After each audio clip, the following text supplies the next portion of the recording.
Where else is she bleeding from besides her mouth? Everywhere. I can't tell you. It's all over her whole body, her face, her head, her neck, her legs, everywhere.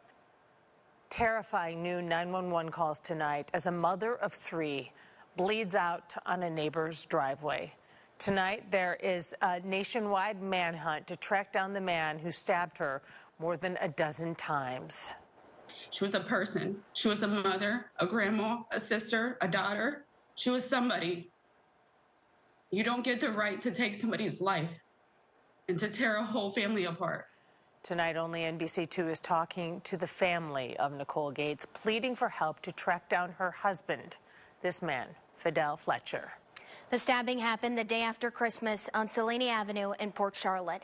That's where NBC2's Samantha Serbin is live tonight as a memorial grows for the mom. Sam? After Nikki was taken off of life support earlier this week, her family gathered here at her Port Charlotte home to build a small memorial. They tell me it wasn't easy, knowing the man who so violently took their sister's life is still out here somewhere. One of the last text messages said, if I don't get away from here, he's going to kill me. 39 years old, a mother of 3. Nicole Nikki Gates just became a grandma. And she just had so much more left to do. The future, watching her 3 girls grow up, her grandson's first steps, gone. Stolen from her by the hands of her husband. I need an officer at my house right now.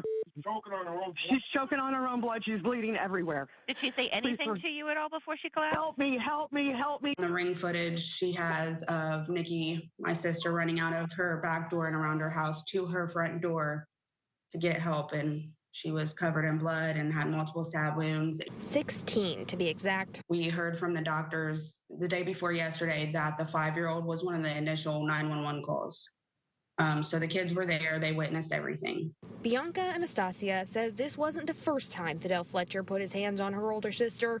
She says Nikki went to a domestic violence shelter, even put Fletcher in jail for a few months. Anastasia doesn't even know why Nikki married the man she had only known for a month. He is evil. And the first time my sister ever put that camera on his face during FaceTime, I just was like, oh, it was his face was just unsettling. His eyes were evil. Now, those eyes and that face are what you need to be on the lookout for. We do know that he's most likely still in the local area. He left on a bicycle. He's believed to be in the DeSoto, Arcadia area, where we have our Warrants Division, we have the U.S. Marshals, Arcadia PD, and DeSoto County all trying to look for him. Flyers are going up all over DeSoto County. You want to hold on to this? Fletcher, going by the name Neil.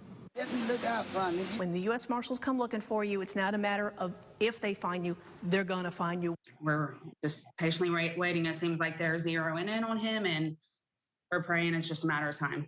Until that time, this family will focus on the good things about their Nikki. Just knowing that she was going to be at peace and there was no more fighting, no more hurt that she would have to go through.